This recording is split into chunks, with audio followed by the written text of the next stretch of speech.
It might look like an all-stock 78 Pontiac Trans Am on the outside, but underneath, it's a whole different story.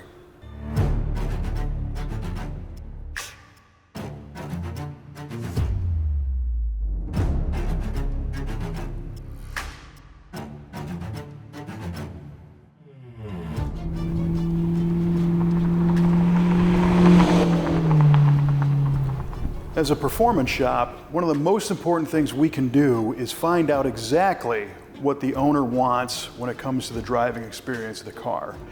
Is it centered around power? Is it centered around steering and handling? Is it braking performance? Is it comfort? How about the sound level? Once we know all of these things, we can design a whole package that works together to deliver that exact experience.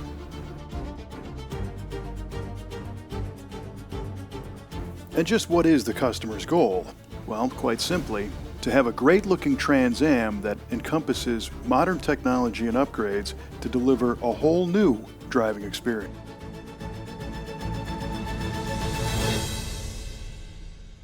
A project like this is far more than an engine swap. It's really an evolution of how everything works on the car. Yeah, we put a new engine in it, but there's a whole bunch of other parts that go around this whole engine and suspension to really enhance the experience that you get from driving the car. And that's the overall goal.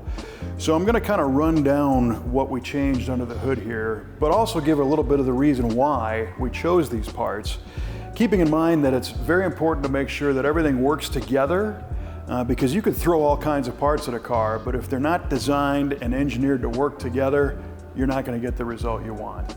So the most obvious and biggest change is the engine. It's a GM Performance Parts LS3, makes 525 horsepower, and it's coupled to a 4L70 automatic transmission. And in order to make that run in the car, we had to use a Holley EFI controller, so it's a Terminator X EFI system and all the wiring that goes with it. You can see this custom fabricated air intake tube with a K&N filter to get fresh air into the engine. And right below that is the Holley mid-mount front accessory drive system. You can see our AC compressor and our alternator and our power steering pump all tucked nice and close to the front of the engine. Now on top of the engine is one of the cooler things that we like to do around here. That is an original Pontiac shaker hood scoop that comes through the hood on top of a bracket that we make to mount it to the LS engine. And we call that bracket the shaker maker. We do two different versions, one where the cold air actually comes through the shaker scoop. This one, we're still using the original style throttle body off the front, but we'll have more details about the shaker maker and where you can get one on our website. In front of the engine is a cold case radiator with a pair of electric fans, and of course all the new heater hoses that are connected with heat shrink clamps so that this car remains cool. In front of the radiator is the vintage air condenser core, which allows that AC system to give away its heat. These Trans Ams don't have a lot of frontal area, so you got to make sure you're managing the airflow properly to keep all those systems cool. We touched on the AC compressor and that core in front.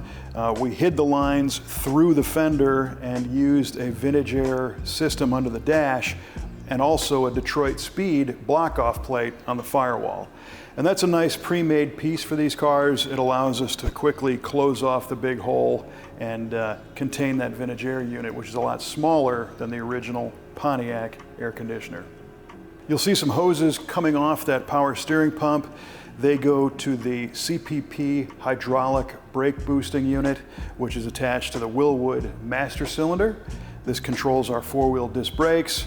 We bent some custom lines that go through the adjustable proportioning valve, and the system then goes back to the Borgeson power steering box and has a Concept 1 power steering fluid reservoir. And that whole system works together so that when you step on your brakes, you have a hydraulic assist instead of a vacuum. A couple good reasons for that. One, that hydraulic unit is a lot smaller than a vacuum booster, but it also provides far more clamp force at the Wilwood calipers than a regular vacuum booster. And the choice of the Borgeson steering gearbox was one to give the car a more precise road feel with a quicker ratio steering box than it came with when it was new. Looking down a little lower, we see Global West tubular upper and lower control arms with a coilover shock and suspension system. That allows for a firmer ride that handles better than this car ever did. These use a Delrin bushing, which provides really smooth articulation throughout the suspension travel, but it's also comfortable to drive in the car.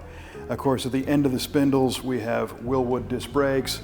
These are a 12-inch brake with a 6-piston caliper, and those are hiding behind year one Snowflake style 17 by 9-inch wheels wrapped in Nitto tires.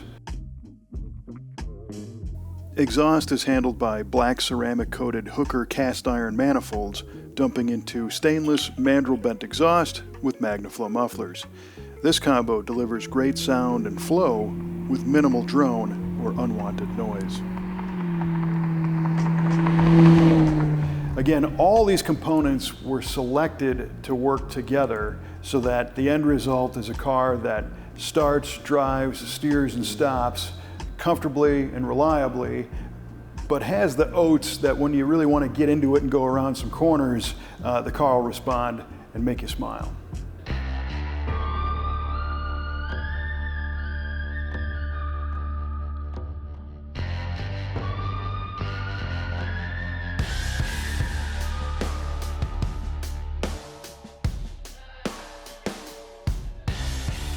So moving back, we've got our automatic transmission, which is now being actuated by a Shiftworks modified shifter, which looks like the stock original. There's a pair of Global West subframe connectors tying the front suspension to the back, and our rear suspension now consists of some Detroit Speed leaf springs and a quick performance 10-bolt limited slip rear axle. On top of that is a Tanks Inc. fuel injection fuel tank designed to fit this car with a Holley fuel pump buried inside of it, and we use primarily Earl's plumbing and fittings to get the fuel from back to front, and anywhere we needed to, we fortified the engine with ARP fasteners.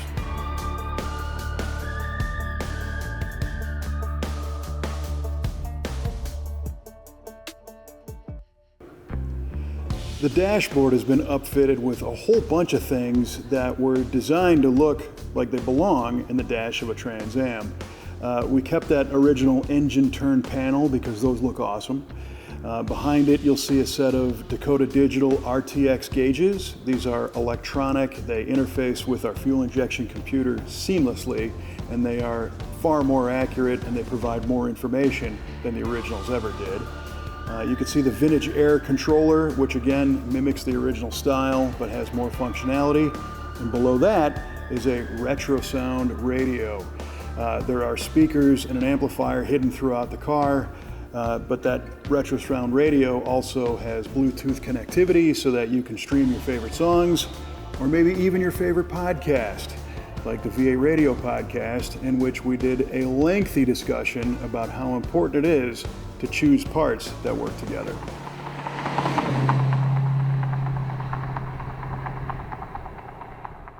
We were really happy with the way this whole car came out. Again, it keeps that original look, but now has a whole different level of performance and comfort and features that this car never could have dreamed of when it was new.